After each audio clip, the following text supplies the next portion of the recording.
Madam ಈಗ FIR ಅಲ್ಲಿ ಮನ್ಸೂರ್ ಅವರಿಂದ ಏನು ತೊಂದರೆ ಆಗಿದೆ ಅಂತೇಳಿ ಮೆನ್ಷನ್ ಮಾಡಿದ್ದಾರೆ, ಕಂಪ್ಲೇಂಟ್ ಅಲ್ಲಿ ಏನು ಉಲ್ಲೇಖ ಮಾಡಿದ್ರೆ ಅದನ್ನ ಹೇಳಿ ಮೇಡಮ್. ಆಯ್ತು ಸರ್, ಓಕೆ ಫೈನ್.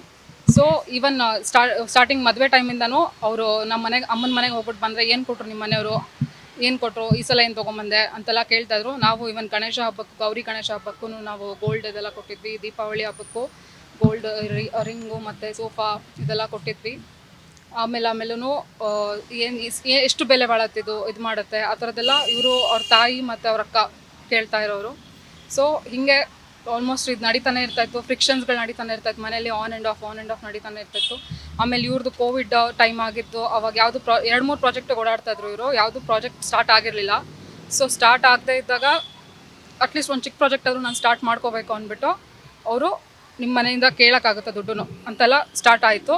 ಆಮೇಲೆ ಇಲ್ಲ ನಾವೇ ಅರೇಂಜ್ ಮಾಡೋಣ ಇದು ಮಾಡಿ ಹಂಗೆ ಓಡಾಡ್ಕೊಂಡು ಹಂಗೆ ಸ್ವಲ್ಪ ಡಿಲೇ ಆಗಿ ಆಮೇಲೆ ಪದೇ ಕೇಳ್ತಾ ಇದ್ರಿಂದ ಸರಿ ಅಂದ್ಬಿಟ್ಟು ನಮ್ಮ ಅಣ್ಣಂದ್ರಿಗೆ ಕೇಳಿ ಹಿಂಗೆ ಬರ್ತಾಯಿದೆ, ಏನೋ ಒಂದು ಪ್ರಾಜೆಕ್ಟ್ ಸ್ಟಾರ್ಟ್ ಮಾಡಬೇಕಂತೆ, ಅಟ್ಲೀಸ್ಟ್ ಏನಾದರೂ ಒಂದು ಸ್ಟಾರ್ಟ್ ಆಗೋದಕ್ಕೆ ಬೇಕು ಅನ್ನೋ ಥರ ಕೇಳ್ತಾ ಇದ್ದಾರೆ ಅಂದ್ಬಿಟ್ಟು ಅಂದಾಗ ನಮ್ಮ ಮನೆಯವರು ದುಡ್ಡು ತಂದುಕೊಟ್ಟು ಅವ್ರಿಗೆ ದುಡ್ಡು ಕೊಟ್ಟು ಸ್ಟಾರ್ಟ್ ಆಯಿತು. ಸೊ ಅದು ಹಂಗೆ ಆಯಿತು, ಒಂದು ಸ್ವಲ್ಪ ದಿನ ಚೆನ್ನಾಗಿತ್ತು, ಆನ್ ಆ್ಯಂಡ್ ಆಫ್ ಇತ್ತು. ಮತ್ತು ಅವರು ಅದೇ ಸರ್, ಚಿಕ್ಕ ಪ್ರಾಜೆಕ್ಟ್ ಅದು ಸ್ಟಾರ್ಟ್ ಮಾಡಬೇಕು ಅಂದ್ಬಿಟ್ಟು ಕೇಳಿದ್ದು ಅವರು. ಹೌದು, 1920-21. ಸೊ ಆ ಟೈಮಲ್ಲಿ ಇದು ಮಾಡಿದ್ದು ಒಂದು 10 ಲಕ್ಷ ಕೊಟ್ಟಿದ್ದೀವಿ ಆ ಟೈಮಲ್ಲಿ. ಅದು ಸ್ಟಾರ್ಟ್ ಜಸ್ಟ್ ಎಲ್ಲರಿಗೂ ಒಂದು ಸ್ಮಾಲ್ ಅಡ್ವಾನ್ಸ್ ಥರ ಮಾಡಿ ಪ್ರಾಜೆಕ್ಟ್ ಸ್ಟಾರ್ಟ್ ಮಾಡಬೇಕು ಅನ್ನೋ ಇದರಲ್ಲಿ ಮಾಡಿದ್ದು. ಸೊ ಅದಾದಮೇಲೆ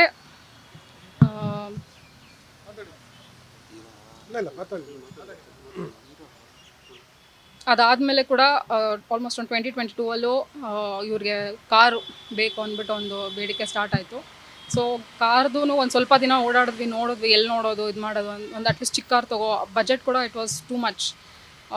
ನನಗೆ ಬರ್ತಾಯಿದ್ದು ಇದಕ್ಕೆ ಅಷ್ಟಕ್ಕೂ ಆಗ್ತಾಯಿರಲಿಲ್ಲ. ಮತ್ತು ನೋಡಿದ್ವಿ, ಓಕೆ ಡೆಲಿವರಿ ಟೈಮ್ ಪೀರಿಯಡ್ ಏನು, ವೆಯ್ಟಿಂಗ್ ಪೀರಿಯಡ್ ಟೈಮ್ ಏನು, ಅಷ್ಟರಲ್ಲಿ ಅಡ್ಜಸ್ಟ್ ಆಗುತ್ತಾ, ಡೌನ್ ಪೇಮೆಂಟ್ ಆಗುತ್ತಾ, ಇದೆಲ್ಲ ಮಾತಾಡಿಕೊಂಡು ನೋಡಿಕೊಂಡು ಶೋರೂಮ್ಗೂ ವಿಸಿಟ್ ಮಾಡಿದ್ದಾರೆ, ಟೆಸ್ಟ್ ಡ್ರೈವು ತೊಗೊಂಡಿದ್ದಾರೆ.